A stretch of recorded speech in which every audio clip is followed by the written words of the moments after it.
In front of me is Honor Magic 6 Lite, and today I would like to show you how you can operate a voice recorder. Begin by opening Recorder app and clicking on those three dots at the top right corner. Then select Recording Quality and apply the best one for you by clicking on it. Now to start recording, select this red button at the bottom. As you can see, recording is on. To pause it or unpause it, use this right button. To add a bookmark, click on the left one.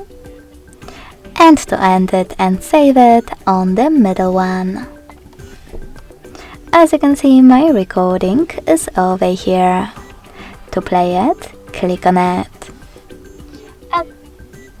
To rename it, hold it.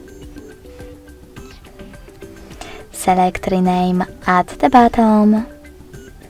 Type in wherever you want to and click on OK. If you wish to make some changes to it, click on it. And manage all of those options however you want to. Like for example, speed. When you finished, go back, and last but not least, to delete it, hold it as well. This time though, instead of rename, select delete at the bottom and confirm your choice in the pop-up. Thanks so much for watching. If you enjoyed this video, leave a like, comment and subscribe. Bye!